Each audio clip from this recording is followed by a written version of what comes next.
I was actually very fortunate to speak to one of your incredible parents, a lady called Gemma, who has a child called Evie. From my point of view, it sounds like a worst nightmare. The story that she told me, I have to say, sent shivers down my spine, but also made me realise how very, very important it is to raise awareness of what you do. In our own ways, we've had to be resilient in life. Yeah. But I think what these young children, what their families have to do to go through to fight those sunny moments is nothing short of inspirational. And if we can help you to give them any form of helping hand in that process, it's so important. Hello, I'm Jo Elvin, former CEO of Children with Cancer UK. As part of our series Talking to Our Ambassadors, this time I'm sitting down with a truly inspiring couple, Jake and Hannah Graf. As individuals, they followed separate and challenging journeys to self-acceptance, and now, having found each other, they are pursuing a different journey as a family with two beautiful daughters, all while fighting to raise awareness, promote inclusivity, and foster understanding around transgender people.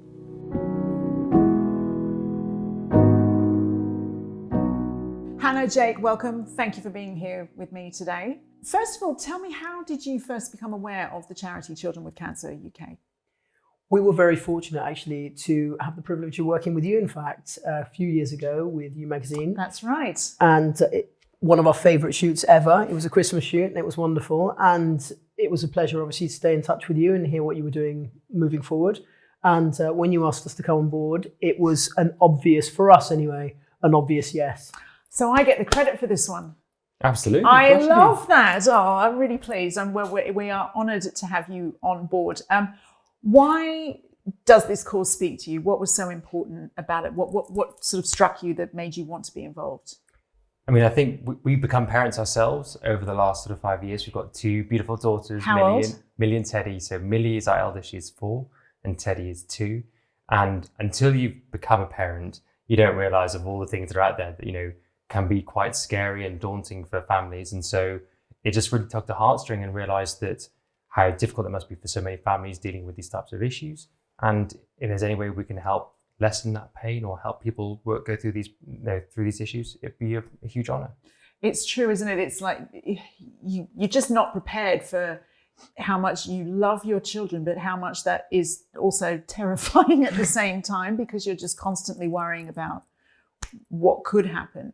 Is that was something that, and I know that you've spoken to me before about it being, you know, one of your worst fears. Is that what sort of like touches your heart so much? Yeah, I mean, so I sadly lost my father to mesothelioma when I was 18 years old, very suddenly. It was supposed to be a year and it was 3 months. Oh, sorry. And I have seen the devastation that cancer causes, and I've also seen how it can go unseen until it's too late. And so if we can do anything to raise awareness of signs to look out for, things to do to protect people's children, because I know that when you lose a child, your life is effectively over, or certainly very, very badly damaged. I can't honestly imagine it. So from my point of view, if we can do anything to help any parent, a single child, that would be a huge honour. Have you had any experiences yet working with the charity that have particularly resonated with you or moved you? I was actually very fortunate to speak to one of your incredible parents, a lady called Gemma, who has a child called Evie. And the story she told me, it was so hard to listen to, because from my point of view, it sounds like a worst nightmare. I cannot imagine the struggles that she's gone through with a child with a cancer that by all accounts is incurable. And yet they get through the day. Her child is still out living as normal a life as possible. She was very candid about the hardships, which were not only emotional, but financial, serious financial hardship. And the story that she told me, I have to say, sent shivers down my spine, but also made me realise how very, very important it is to raise awareness of what you do. Yeah, it's interesting, isn't it? I was, one day when I was working with the charity, walking down Great Ormond Street, which is obviously where the Children's Hospital is, you see a lot of sick people. And there was a little girl, I think she must have been about 8 years old. She had no hair, she had the line in her nose, walking along, and she and her dad were teasing each other and like giggling and laughing. And it really taught me a lesson. It was like, those people are having the worst time of their lives, and they've still found the strength to have a sunny moment in the day. And that really stayed with me and made me want to do more for the charity as well. What are you looking forward to working on with us? I'm sorry, I'm actually quite emotional. Because it does hit you. But it is emotional. It is. God, I'm sorry.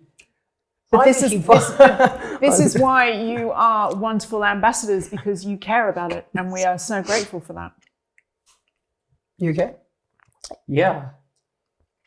The thing is, I'm absolutely fine, and that's the point, right? Yeah.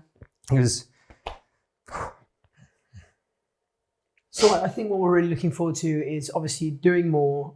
We'd like to highlight the charity as much as we possibly can. And obviously the gala in November. So as I say, we are really committed to raising awareness, to highlighting the charity, to amplifying you as much as possible, and to hopefully making sure that other parents see those early signs, but also are as supportive as they possibly can be. And we are incredibly grateful for your support and your platform and your very obviously genuine dedication. Thank you.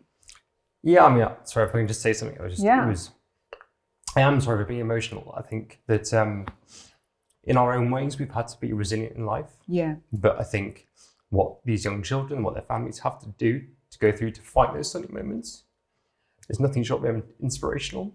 And if we can help you to give them any form of helping hand in that process, it's so important. Thank you so much, Hannah. And I think that you touch upon there something else that I think is so important, that families come in so many different guises, different shapes, different sizes, different combinations, and cancer will have them all. Cancer doesn't care. You know, it's such an indiscriminate disease, and we want to bring in as many families from as many walks of life as we can who need that help. So thank you for helping us to raise that flag. Thank you. It's an absolute pleasure and an honour. For sure. Thank you. It's been great catching up and chatting with Jake and Hannah today, and we do thank them for their support, and we look forward to working with them over the coming years. Please join me next time for more conversations, and if you want to find out more about Children with Cancer UK, please visit the website where you can find out about the support we offer and how you can help us.